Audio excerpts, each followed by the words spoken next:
Greetings, my fellow iWinners. Welcome to the Truth About Real Estate Investing show. I hope you're all enjoying this summer as much as I am. This craziest recession / depression, or whatever it is that we call it, it continues on.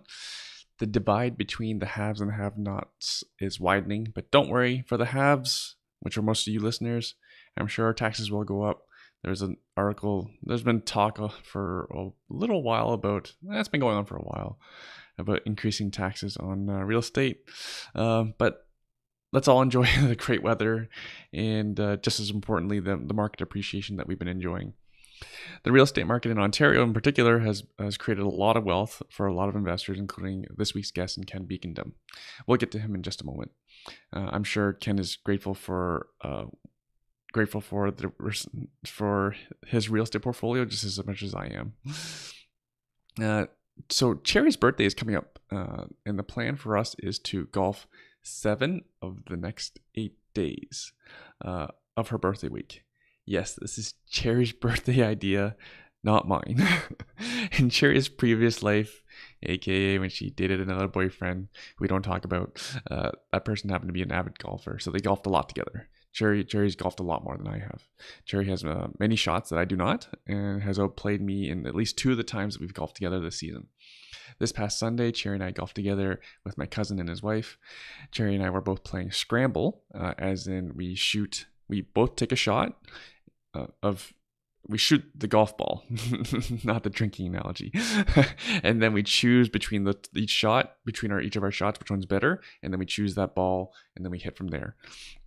So we were playing at the lovely Indian Wells golf course in near Milton, Ontario. Gorgeous scenery. The last time I was there, it's a very difficult course. I hit a 119. I'm not very good, but I was pretty happy with 119. I made a lot more good shots than I usually do. Well, when I partnered with Cherry in our scramble, we scored a 94 together. That's an improvement of 21%. Cherry mentioned during one of the later holes, she mentioned how our golfing together parallels our lives. We complement one another, we raise each other up. We both have our good and bad moments, but we can often compensate for one another. On the first holes, I was having a strong front nine.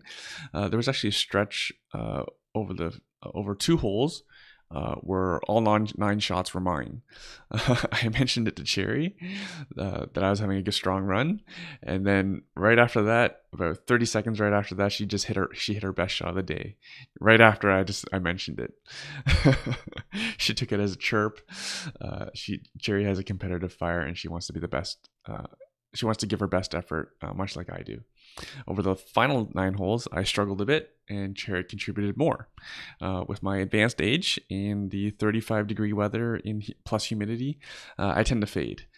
This was around the 14th hole. I think she knows this, hence the high volume of golf outings. Again, 7 golf outings over 8 days, and that's 18 holes. I think she's planning this to try fatigue me so she can kick my butt each time. Speaking of Cherry kicking my butt, she beat me again in stock hacking in our he versus she trader competition. I had my 3rd best week ever last week, but Cherry still managed to make even more money. Our household again realized 5 figures of cash flow in US dollars. So she trader versus he trader is now 13-6 if my scorekeeping is correct. These stock hacking gains are correct. I've had questions from folks saying, is this a get rich quick scheme? I don't think so. I've been investing in real estate since 2005, and our bankroll has been funded by our real estate. So it's taken this long in order to perform the way we are.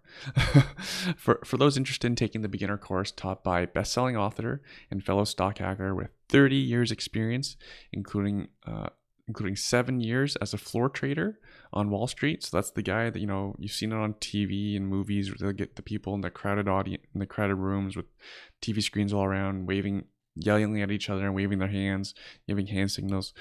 He is none other than the godfather of stock options, Lee Lowell. He'll be delivering the bulk of the education at the Stock Hacker Academy.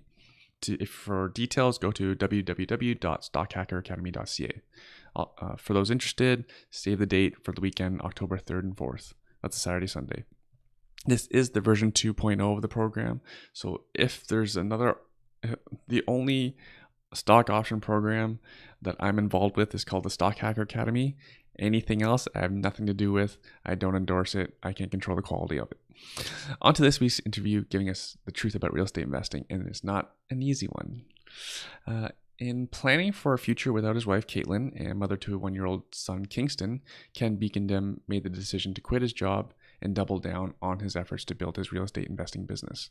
At the time, half of his income was coming from Ken's investment properties, plus the need to build towards flexibility of schedule, being an entrepreneur, and as Ken is now a single father, he also needed the financial freedom that comes along with being a successful real estate investor. Ken is a renovation expert, both for his own portfolio and for his clients. I can't emphasize that enough. Renovation expert. His specialty is in adding legal income-generating suites in additions to existing properties. And like many high-level real estate investors, he's raising private mortgages, so you'll want to pay special attention to that part. I don't want to spoil too much of this episode, this interview, so I'll let Ken tell you his story. I give you Ken Beckendam. Hey Ken, what's keeping you busy these days? What is not keeping me busy? That's the question. What really takes 95% of my time is doing a lot of the conversion work, conversion permits, dealing with or working with investors on all sorts of different conversion work. Primarily still a lot of, duplex conversions, 2-unit conversions. That's still, primarily what's happening in the market. Although this year we've seen a noticeable increase to like legal triplexes and legal fourplexes. And I think that's just, a sign of the market that we're in, where it is getting, it's getting more difficult to make the numbers work off of a 2-unit conversion. Like back almost a year ago now, I was already telling clients, I'm like, look, the numbers are getting really tight on a duplex conversion. And I'm like, you should be really looking at legal tries and legal fours to make the numbers work, right? But, people were still able to buy and make the numbers work on a duplex conversion. So we still saw, a lot of purchases happening. We still see purchases happening now, but I've definitely noticed an increase into more 3 and 4 unit conversions for sure. Yeah. I'm surprised you've been able to do them. Are these old homes? The tries and fourplexes?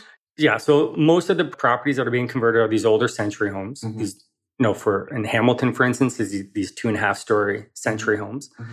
Now, the zoning gets much more difficult. Absolutely. And fire code and building code. And fire code and building code. Yeah. Because there is a big difference in the building code between a house, which has 2 dwelling units, and a building, which has 3 or more, right? Completely different. Well, not completely, but there's more stringent fire code and especially egress requirements and what have you. So it does make it more challenging. And you're doing fire escapes as well, external fires? Yeah. So a lot of the, so a very quick example is in a building. So a building has 3 or more dwelling units in it. If you have a shared entry or shared exit, those dwelling units need a secondary means of egress. And in a building, we can't use a window as a secondary means of egress. We have to have another exit door, right? And so, we're getting into a lot of like balconies and fire escapes to serve those egress doors. Oh, okay. So I think it's grandfathered stuff where people could still exit through a window to an external staircase. Is that not the case? So this is all new, right? We're dealing with 2 different types of egress requirements, right? So we have a means of egress from a dwelling unit, which in a shared exit scenario, you need 2 means of egress. So you have the one egress, which is through the shared exit. And then you have to have a secondary means of egress, right? And that has to be, it can't be a window. It has to be an actual door. And then we have the issue of means of egress from a bedroom. Like for instance, when we have a 2.5-story century home, right? And we have the, let's say it's a legal triplex.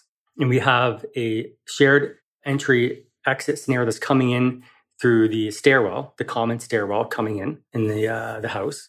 Let's say the second floor is a dwelling unit and the loft or the attic is part of the second floor dwelling unit. And let's say we have a bedroom up on that attic level. So that attic level would need an egress window because there's a bedroom up there and we need an egress on the same floor level as a bedroom up in the attic. But then on the second floor, we need an egress door going out with a fire escape because the other entry is a shared exit. And it gets a bit complicated. And so these are some of the challenges that we've been, as we're getting into more and more legal tries and fours, as people want legal tries and fours, it definitely gets more challenging from a building code perspective. We still do a lot of legal duplexes with an illegal third because then we're only classified as a house with 2 dwelling units, and it makes the fire code and egress much simpler. That's something we advise for generally. No, for sure. But at the end of the day, like I get it. Like I'm an investor myself. I own a lot of investment properties myself. I get you got to make the numbers work when you're going to buy property.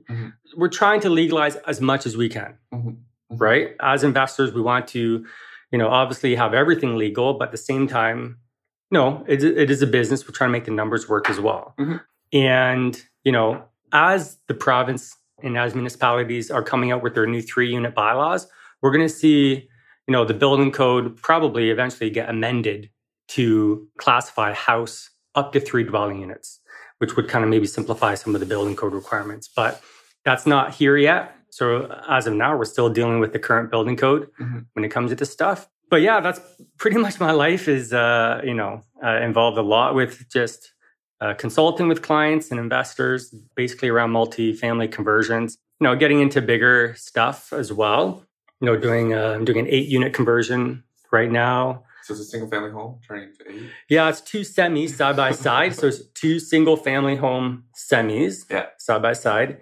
And then each semi is being converted into 4 units. Are they enormous? Each. No, it's a typical like downtown Hamilton century home row house side by side. But in the particular zoning, it allows for multiple dwellings. I'll need to see this. Yeah, so it's a pretty cool project, up to 8 legal dwelling units.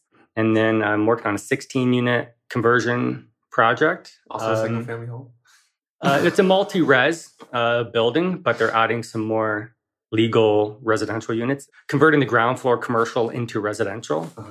So all easy stuff to do, right? Yeah, sure. Yeah.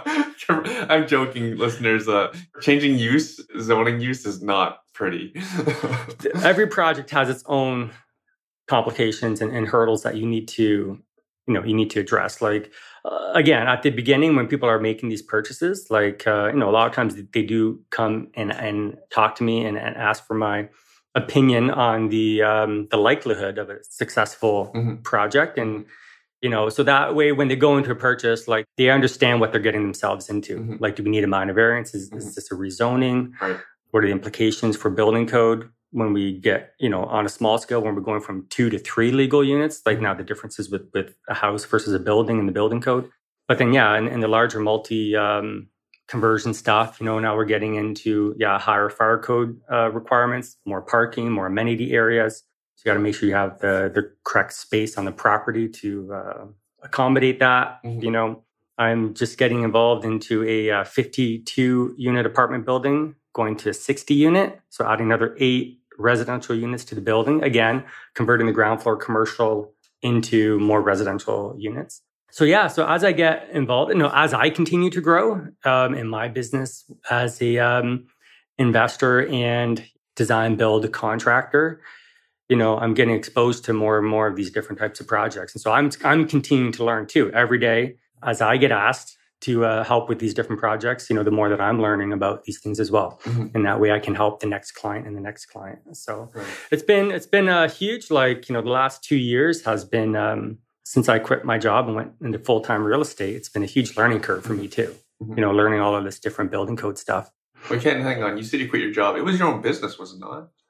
No, I worked for another contractor for 10, 15 years, 15 years almost by the time I quit. And I've been investing for 10 years now. So since 2010 is when I bought my first property. I grew up in a real estate family. Like my dad was buying properties when he was in his 20s. So, we always had investment properties around growing up. And I remember as a kid, going into properties and helping strip wallpaper and steam clean carpets and paint and all that kind of stuff. So, we always had it around our family. So I was always exposed to that. But I started buying, in 2010 personally, under my own name with my own money, started buying buying properties. And that was kind of like my side hustle. As I was working for this other contractor, doing design work and architecture work and renovations and construction, I was always investing in properties. And so then it got to a point where I had enough cash flow coming monthly from my properties that I was looking at my paycheck every 2 weeks. And I'm like, what the heck am I doing? Like more than 50% is now coming from my rental properties. Right. More than half your income was coming from the cash flow of your rental properties. Yeah. Okay. Like my monthly cash flow was higher than my paycheck coming in every 2 weeks. Mm-hmm. And I'm like, what if I was to spend 100% of my time on real estate? How much further off, better off would I be? And so obviously I made that decision to quit. And then that's when I actually quit to become a real estate agent. I actually signed up to take the real estate courses. I got through my first 1 or 2 courses. And then I kind of realized, I'm like, this isn't really what I want to do. It's not real. I want to be an investor. I'm an investor. Like, this is why I quit. So I stopped taking the courses and I started going out to the networking events and just, trying to learn more as an investor. And then just through those different events, I was chatting with people, telling them what I do. I'm like, I do basement apartments. I got a bunch of properties. I do, design work. I'm kind of designing my own basements. And then people just started asking me to help with their project. I'm like, yeah, sure. I can help you with your project. I can do the drawings and submit to the city and do all of that. And then that's how it kind of grew. I just started doing one at a time for people. And then, people started saying, oh, Ken does drawings. I'm like, oh, yeah, I do drawings. And so I started helping out more and more people. And it grew into a business. Mm-hmm. And actually relatively quickly. It did scale up pretty fast. Like my first year kind of doing it for other people, we did 70 permits in the first year. And like this year, we're going to far exceed that. We'll be close to 100, 125 permits by the time the year is out. So it did kind of scale up pretty quick, which is, had its own challenges. As you start a business and you grow a business, it's a huge learning curve. Like I went to school for business and I got my business degree and everything, but none of that helped me starting my own business. Like I still had to learn from the ground up how to register a business, how to register for HST, how to, set up payroll and all that kind of stuff. I probably should have taught that in high school with business. They should teach that in a business school. How do you register for HST? I'm saying that you taught in high school, so you don't have to. You learn that at university or college.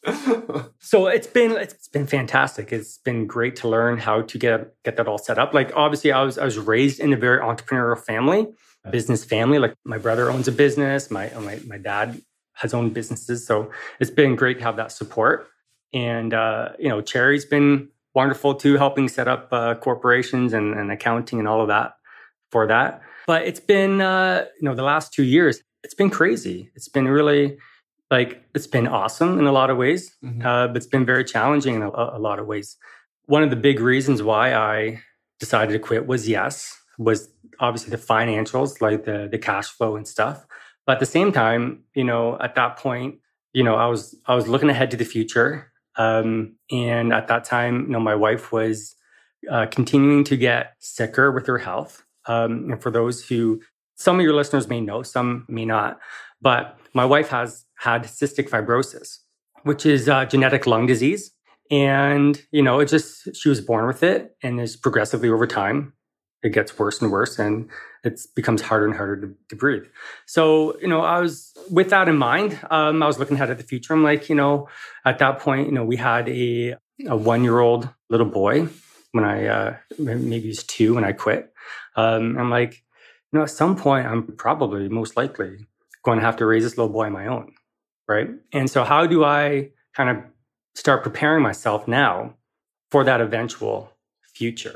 And so, yeah, that future came and my wife passed away in October 2019. And that was basically all of 2019, like starting in January of 2019 is when she really got sick. Like she was in the hospital, in and out of the hospital multiple times. She'd go in for 4 weeks, then she'd be home for 2 weeks. She'd go back in for 3 weeks, then she'd be home for 2 weeks. And she was in and out like 4 or 5 times. The longest stretch being 52 days that she was in. And she had to go to Toronto, to St. Mike's Hospital in Toronto. And so And you live in Brantford. And I live in Brantford, yeah. So it's a good hour and a bit to get there, depending on traffic. with traffic and stuff. And so here, on one hand, I, have this really exciting kind of business getting off the ground, doing a lot of conversion work. I was buying property at the time.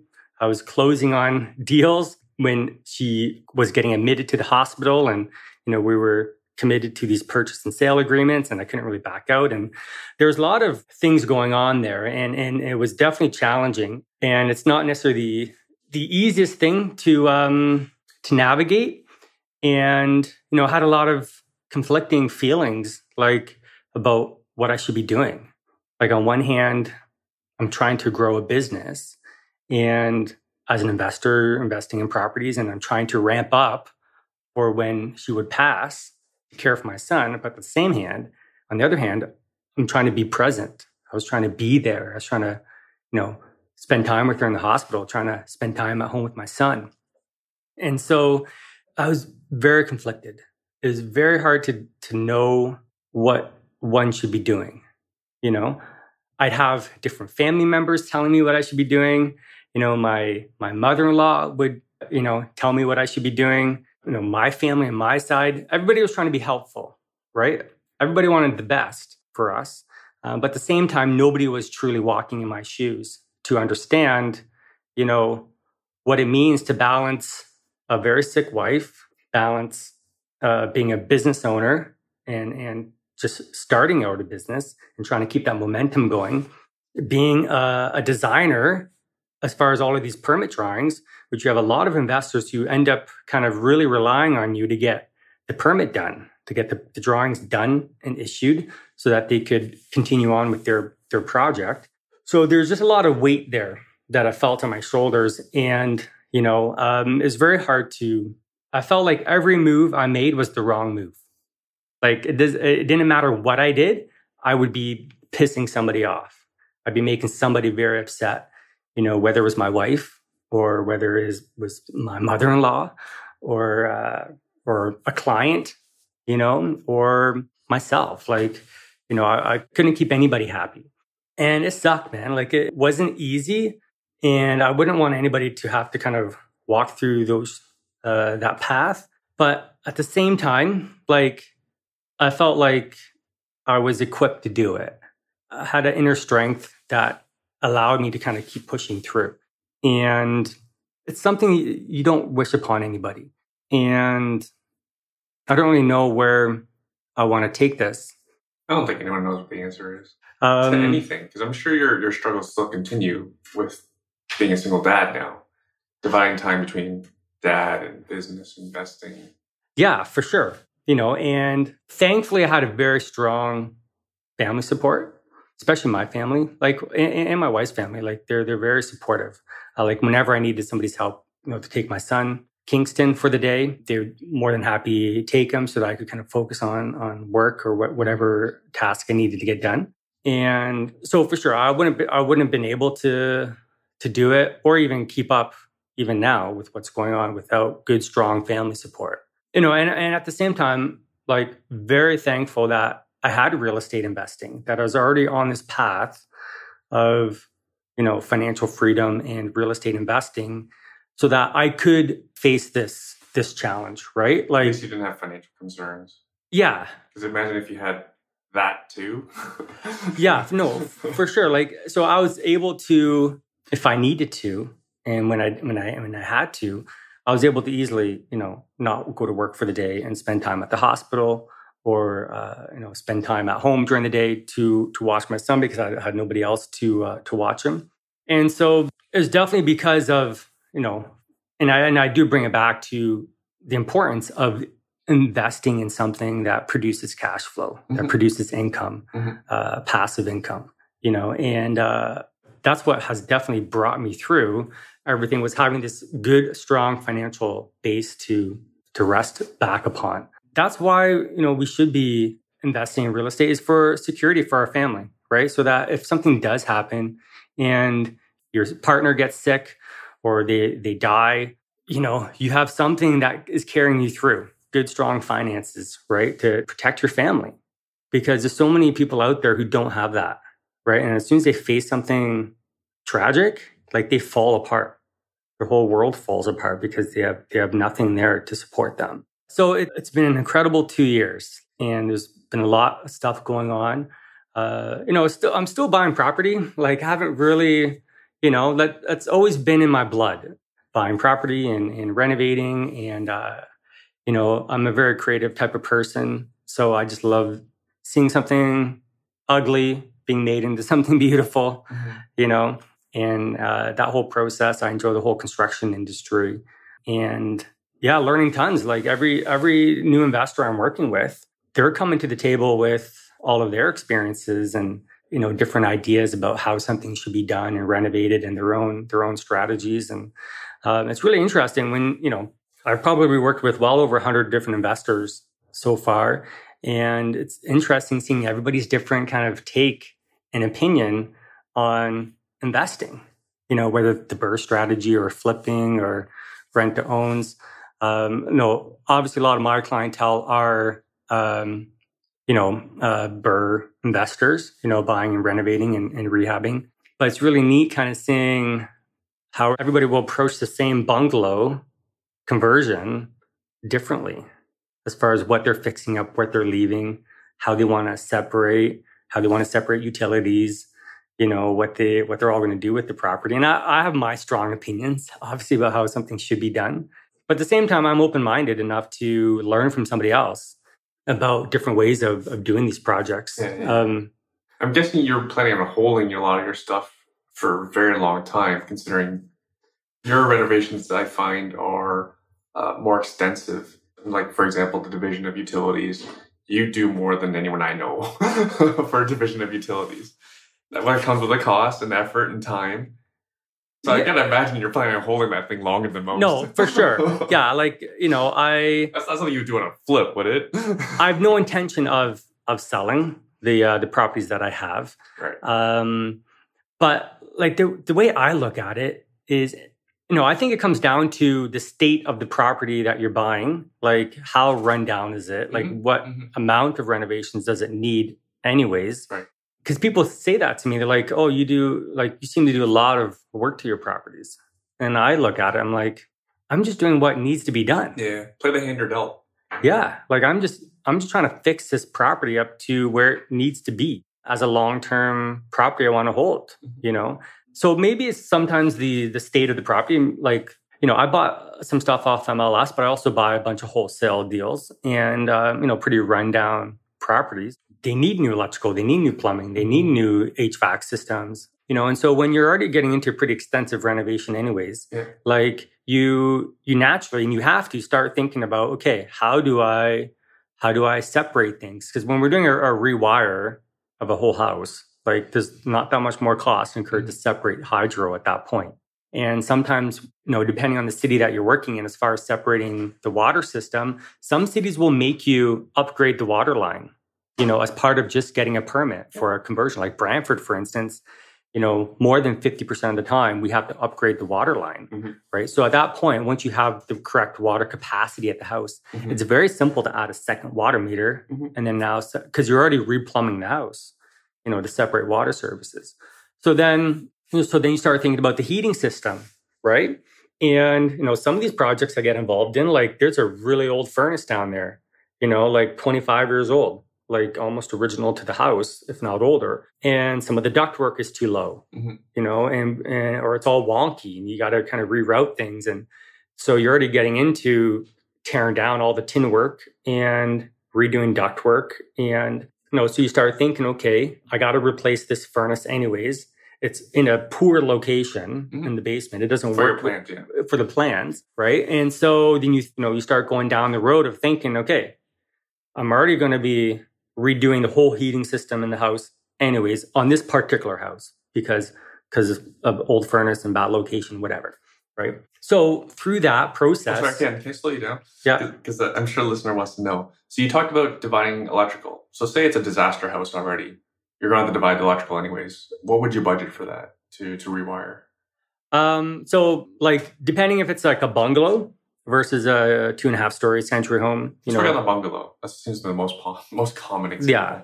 So on a bungalow, anywhere between, depending on your electrician, but between $10,000 and $13,000 to separate and upgrade the hydro system. Right. That includes a new panel. Yeah, like two new 100-amp panels in each unit, a 200-amp upgrade. Also upgrade the service. And sometimes we've had to upgrade service from the hydro pole, for example. Yeah, and there can be a difference on the upgrade depending if it's above ground service versus the buried service.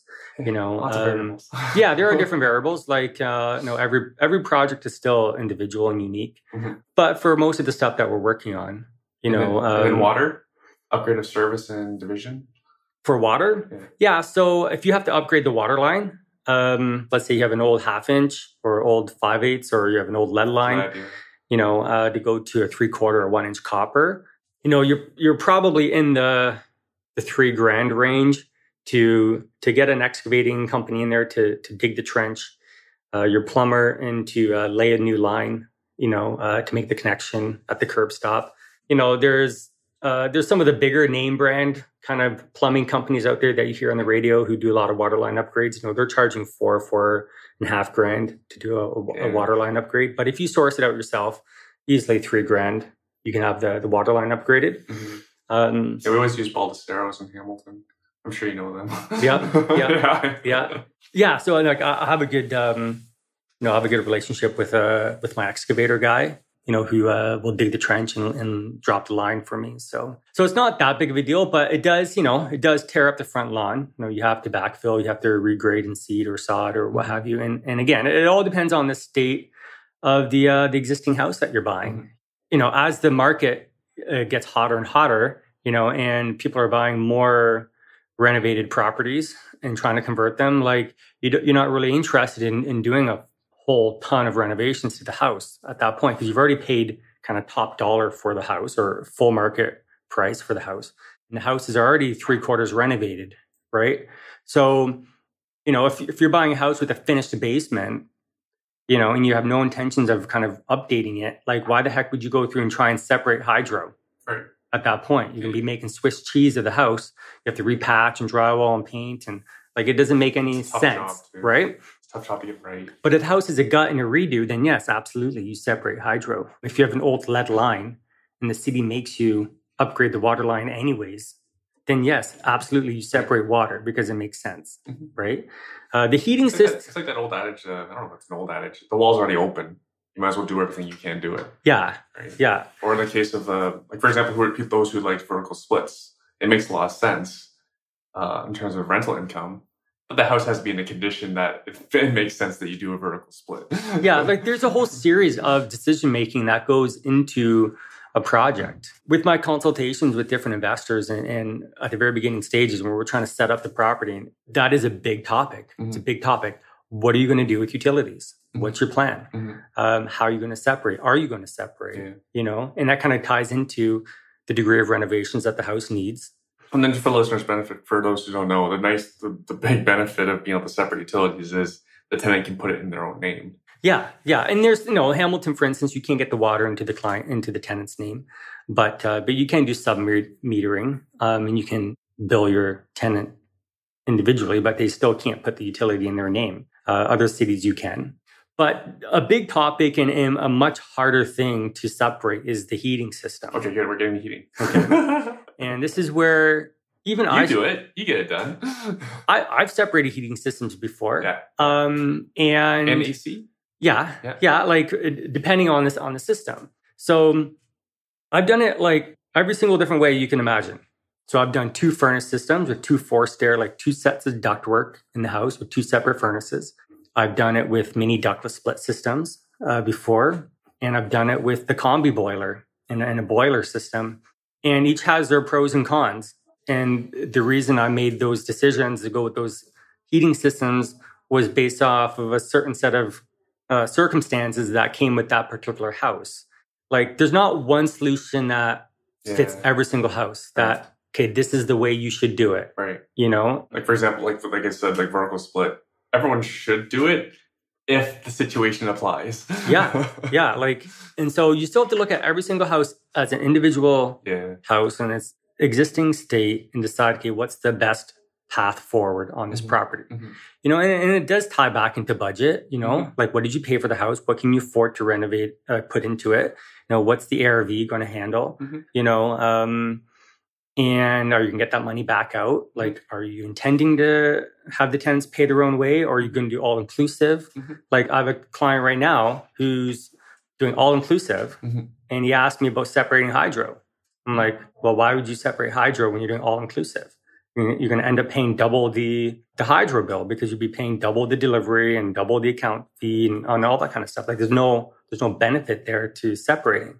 You know, so like, for instance, like our student rental investors, like they're not separating utilities on a student rental. Like, I'm being very generic or in general here, but you know, if you're going to be doing all inclusive, like for our students, you know, we're not separating utilities, right? Because it doesn't make any sense.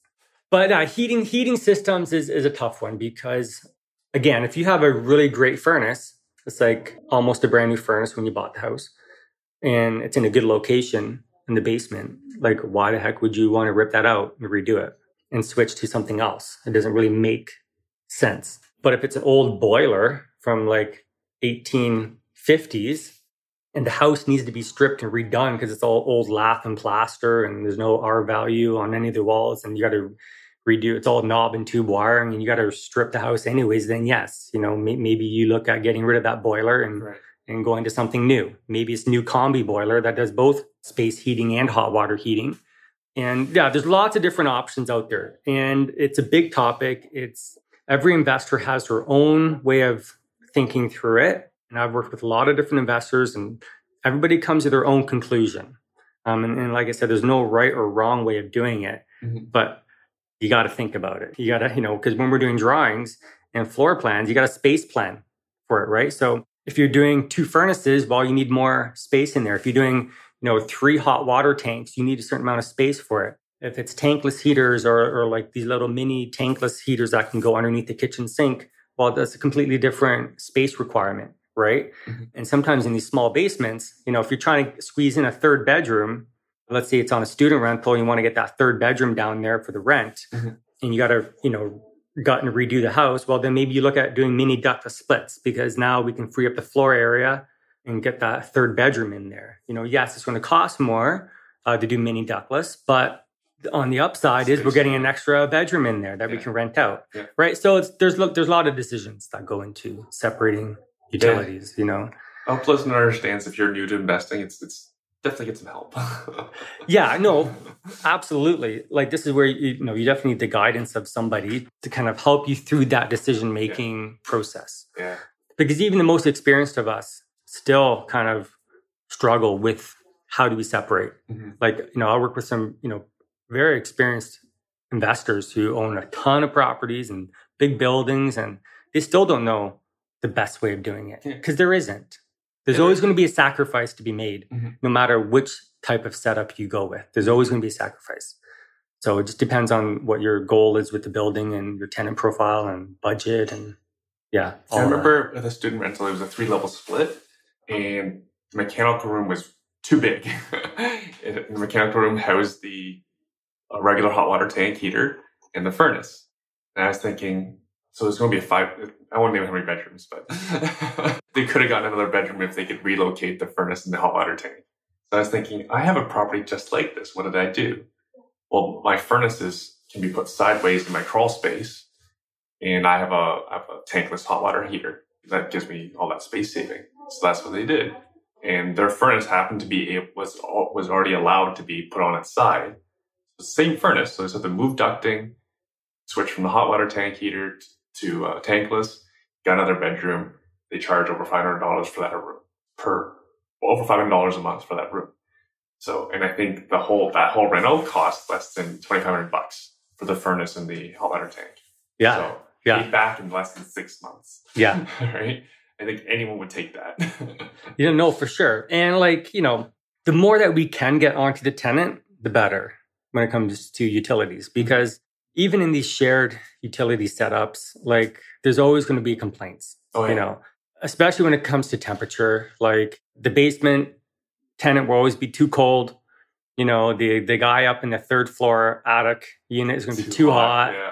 And you can never satisfy it. There's always going to be a complaint, right? So if you can get everybody paying their own way, and people I think people in general like being self-sufficient. I don't know. Maybe it's just us being investors and entrepreneurs that, we think that everybody should want to be self-sufficient. But I think, if people are, then they'll take responsibility for their own usage. If they're getting too hot, they'll go out and buy their own air conditioning unit, and because they're paying their own hydro, they can set up their own AC. I think you're just mitigating a lot of complaints by separating. So, I tell people too, look, if this is a flip versus a long-term buy and hold, that also factors into your decision making. And, are you self-managing or are you hiring out the management? Mm-hmm. Because if you're just farming out the management to somebody else, well, that company is dealing with all of the complaints from the tenants about usage or temperature or what have you. But if you're self-managing, I self-manage my properties. And so, yes, sometimes I do extra things in order to make my life easier as a landlord, So, yeah, sometimes I do spend more money on separating for the sole purpose of just making my own life easier, Or the other side of that is we'll do inclusive so that we don't have to do the billing of utilities back to the client. Yeah, to make our lives easier. Yeah, but on the flip side is when you do all inclusive, is that you do see those bills coming in every month, and you're like, man, every time you see something that seems high, you're like, crap, that kind of takes away from your enjoyment too of owning the property too, because somebody's running up the utility. There's no perfect answer. Even if they run it up, who do you think they're coming to for a rebate? Yeah. So there is nothing perfect. It's a difficult topic. Like I said, everybody has their own thought process around it. And I'm here to basically tell people look, there is no perfect answer. Mm-hmm. There is no perfect answer. You got to figure out what's best for you and your property and your tenants. You know what's been good though? Is that real estate's been reliably a wealth builder for pretty much everyone we know. Yeah. Not to say that there aren't people losing money in real estate. We know lots of people who lost money in real estate. But we know a lot of self-made millionaires and multimillionaires from real estate. Well, the market's been very gracious to all of us, right? Yeah, the market, close to home. It's crazy, isn't it? Well, because the market's going up, and it's still going up. Whatever mistakes we've made are forgiven because the price of the house is going up, right? So land. People, they at that point in time, they might have overpaid for the house technically, but 6 months later, it's now looking like a good deal, But as investors, we just need to be very careful that we are still making sound decisions when it comes to the properties that we're buying, because we may, the market may not continue how it is. And there's a lot of debate about, if it goes down 2%, well, it's still up from what it was last year, so we're still ahead of the game. I think Hamilton was up 3% from the previous month last time I checked. So if you lose 2%, you lost 2/3 of a month. Yeah. No, so it's when you're in a good, strong market like we are here in Ontario and especially Hamilton and the GTA, you can make mistakes and you'll still be okay. Yeah. But that's no excuse for to get lazy, do your due diligence and run your numbers and make sure that you're investing for the right reasons. And create your property so it's set up to survive rough times. Yeah. And, I think this is something I do want to talk about with people is doing things with integrity. So if you're a real estate investor and you're not renovating properly, if you're not fixing things like you should, if you're not trying to do things as legally as you should, then get out of the game. You're right, because we don't need those types of investors in this market. We already have a tough time as it is, right? As being landlords. We're the enemy. We're already the public enemy number one, right? And so, I really stress on people look, yes, when we do a duplex conversion, we can leave, let's say you buy an existing finished basement apartment, right? You want to legalize it. Yes, okay, the existing half-inch drywall that's on the ceiling can be left, and we can legalize it with interconnected smoke detectors. But that ceiling is not fire rated. It's not sound rated. It's still going to be very noisy for the tenants in both units. It's not going to be that safe of a unit. So with integrity, as a good real estate investor and property owner, you should remove that ceiling and redo it properly. Now, there's a lot of people who won't because they don't want to spend the money on it. But to me, that speaks to not doing things as properly as you should as an investor, right? We want to be making sure we have good, safe, legal properties, providing quality housing to people that people enjoy to live in. And so to me, it's very important to do things with integrity. And the return on investment is there. Like the ROI is there. Like in this industry, with mortgage pay down and appreciation and cash flow, like we're getting returns that the average person is not getting, right? Like, so how much do we need to get? Let's say the average person out there is getting less than 5% return on investment on their, if it's a mutual fund or GSE or whatever. Us investors, we're averaging what? 20, 30, 40, 50%, 100%, a lot, right? So to get, say, instead of us getting 30%, we're getting 28% return on investment because we decided to redo that ceiling in the basement to make it fire rated and sound rated. So we have a better, safer, more enjoyable product for somebody to live in.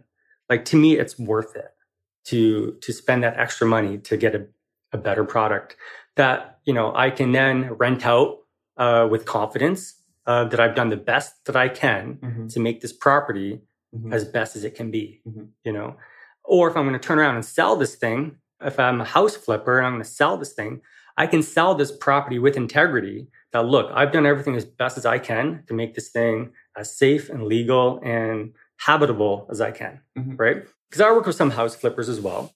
And, some of them do a fantastic job.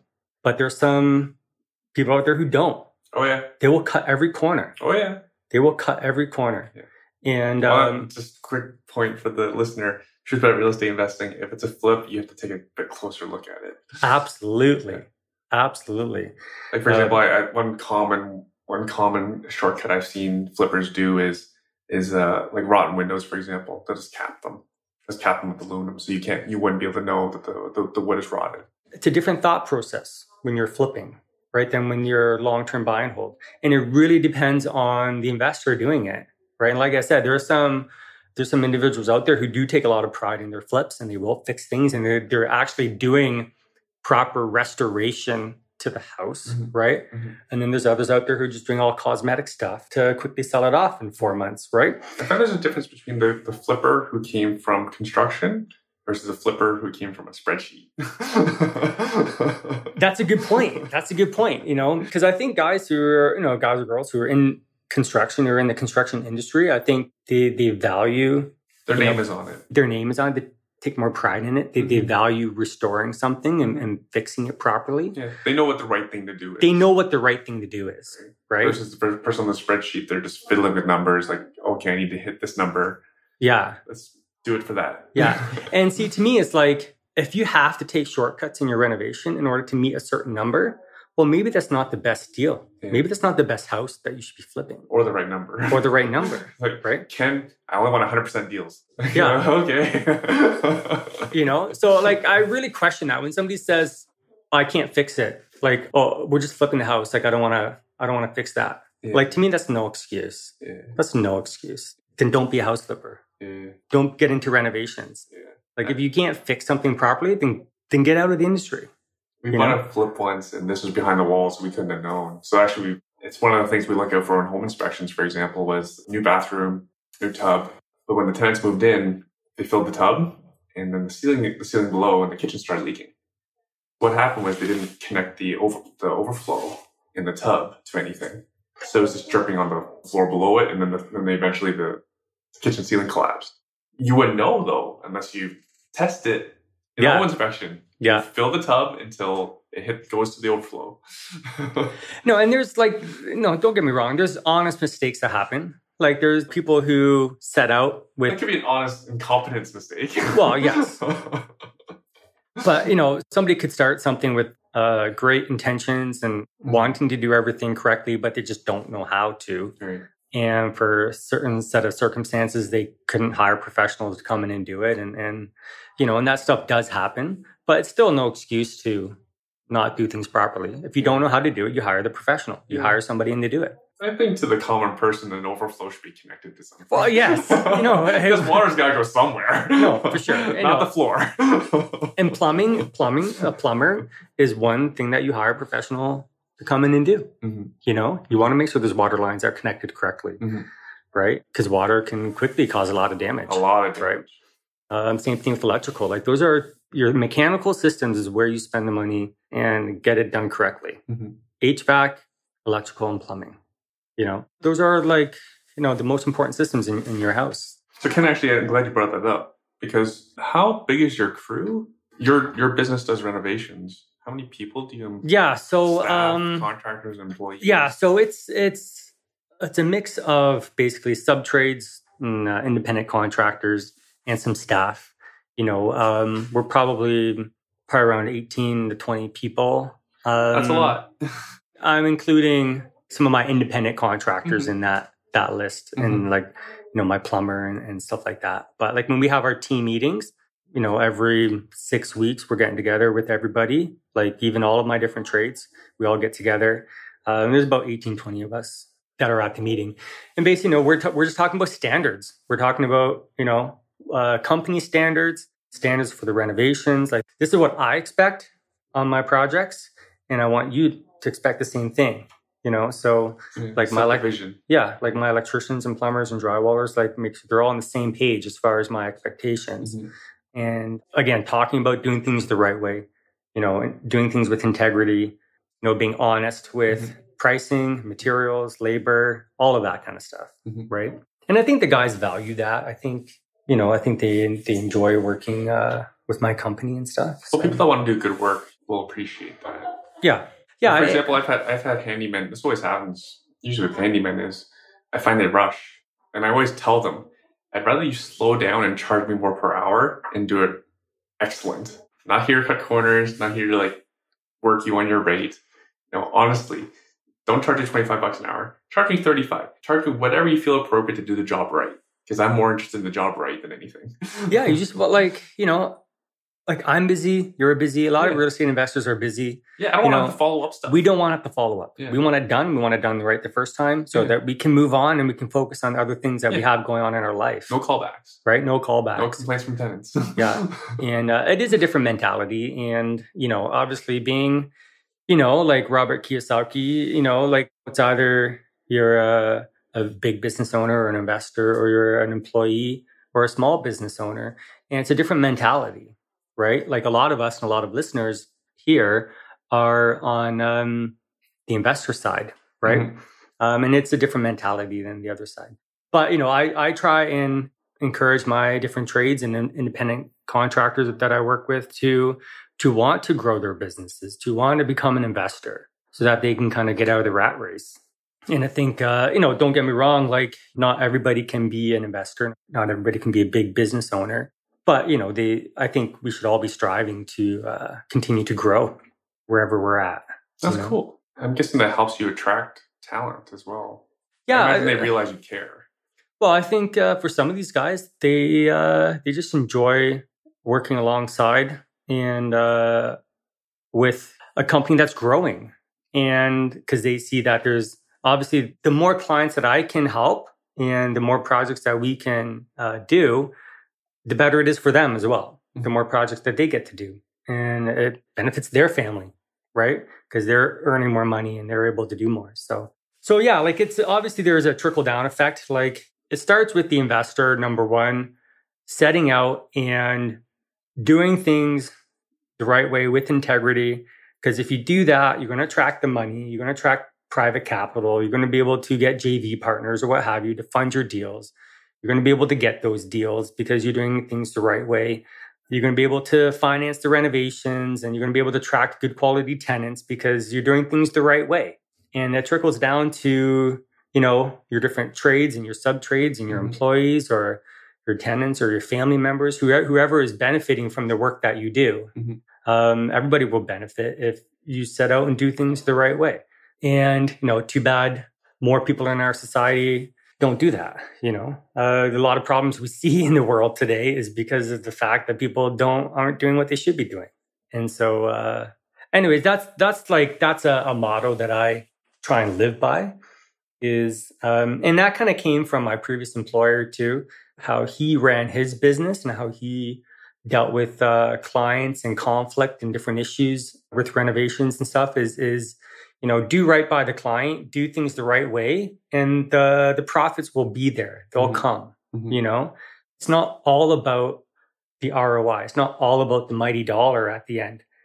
If you do things the right way, the money will come. And that includes for the tenant, because they are our clients as well. Absolutely. Like, you have to treat your tenants like a customer. Yeah, they pay us a lot of money every year. They do. They're paying top dollar, for a product that we provided to them. Right. Oh, that carpet cleaner that was in the hallway, we paid for that to clean our tenants. And that's great customer service, right? That's not normal at all. This is commercial, right? Yeah. You don't do that in commercial. It's just like a thank you for being a good tenant during this whole COVID period. Yeah. And, they'll be more inclined to make sure they pay you every month. Hopefully. Right? Because you've treated them well. Yeah. They're our biggest tenant now. Yeah. Yeah. We're running out of time, so I need to ask you this, though. How has financing changed for you from the beginning versus to the present day? Financing is interesting. It's probably one of the biggest problems for all of us, especially for the people who have a lot of property. That's why I have to ask it. It in some ways it gets easier, and in other ways it becomes more difficult. So the ways that it gets easier is obviously when you have more properties, you have more appreciation, you have more equity behind you, which helps. It does make the spreadsheets and the numbers and stuff look better. But at the same time, it gets more complicated for lenders and how they look at you and how they run their calculations. And some mortgage brokers don't want to do the work of inputting all your properties into the spreadsheet because it could take it's a lot of work. It's a lot of work for them. And I can appreciate that. And I told my broker too, who was working on my current deals I'm trying to do right now. I'm like, look, thank you so much. I appreciate, I know that the pain in the butt to enter all this stuff in. Yeah. And I really value the work that you're doing for me. They may not get a deal, and they won't get paid. Yeah, and so showing appreciation to the broker or who's working on your deal is huge, because they'll try and fight for you, with the adjudicators who are ultimately making the final decision on whether or not they're going to lend. But financing, COVID has definitely changed things up. Especially for those who are self-employed. Like, a lot of lenders aren't, at least the ones that I'm approaching right now.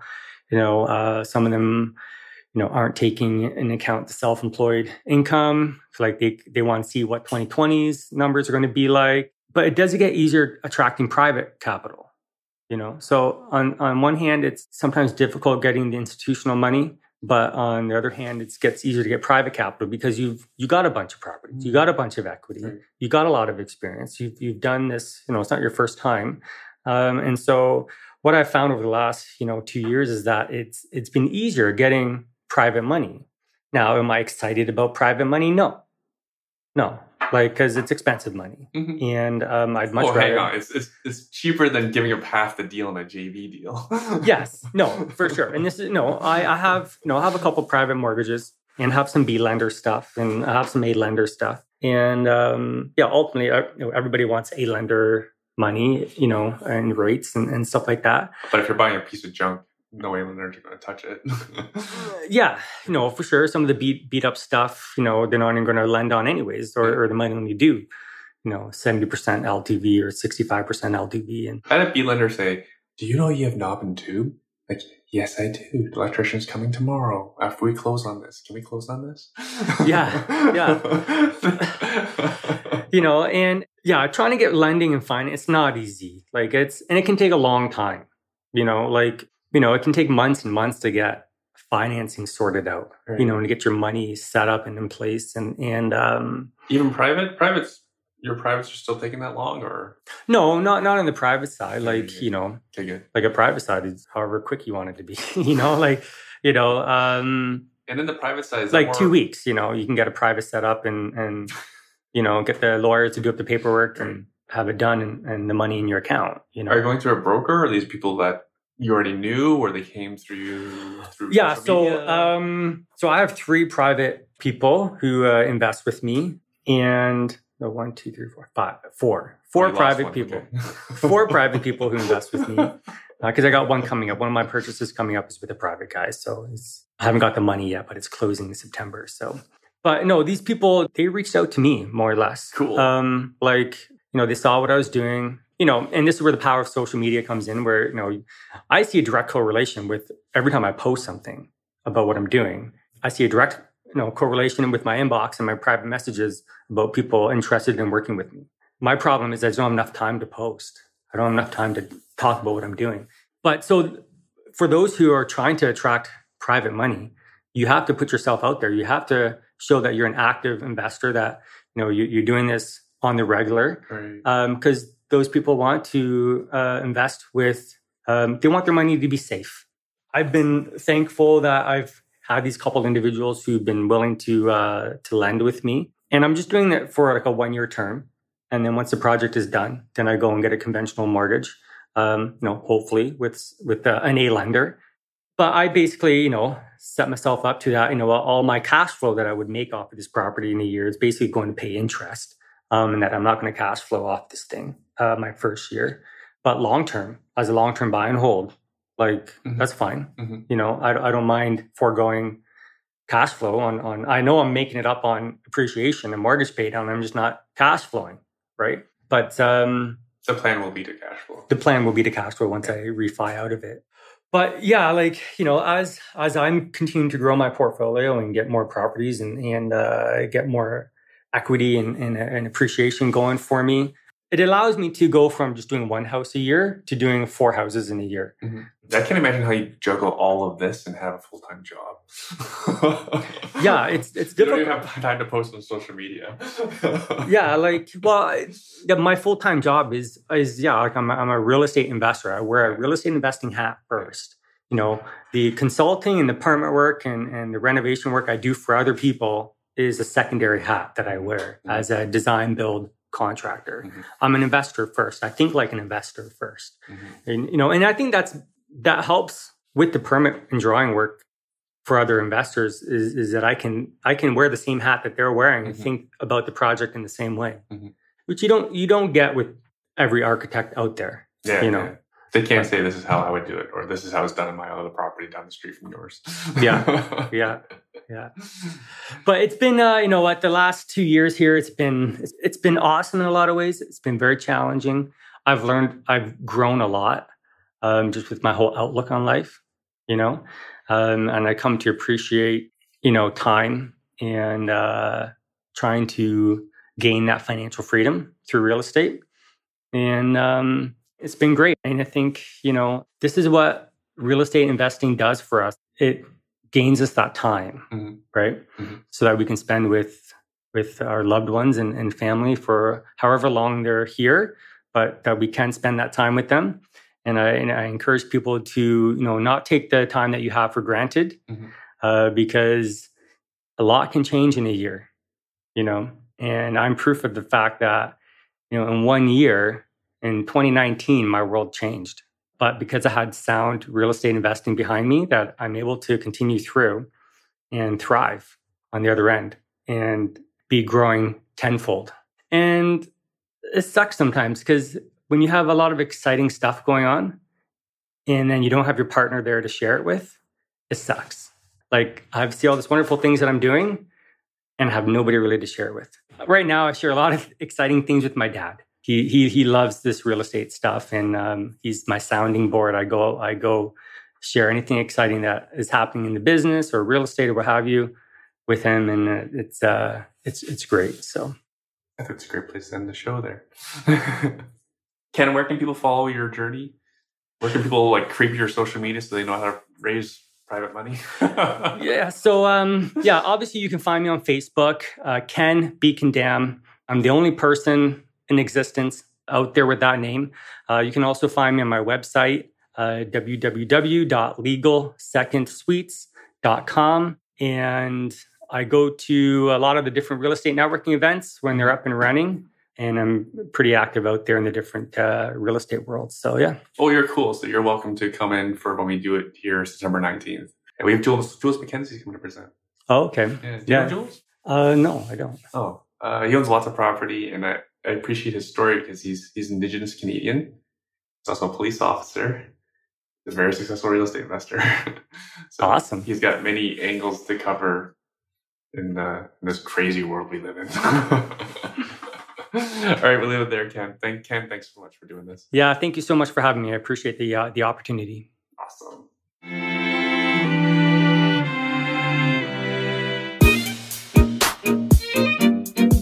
If you're feeling confused after all the YouTube videos, books, and forum posts, you're probably still left with questions.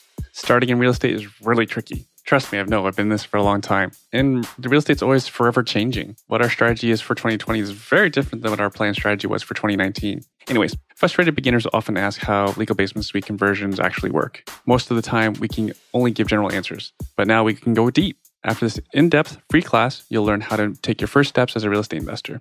Nothing's held back. Everything from analyzing basement suite conversions to renting out your first property for a profit, even how to refinance and do it all again. More secrets you'll uncover are how to profit in the hot market, municipal bylaws to watch out for, mortgage terms that favor refinancing, one barely used tactic for higher appraisals. And if you're frustrated, unsure how to get started, this is for you. Sign up now and be the first to know about the next class.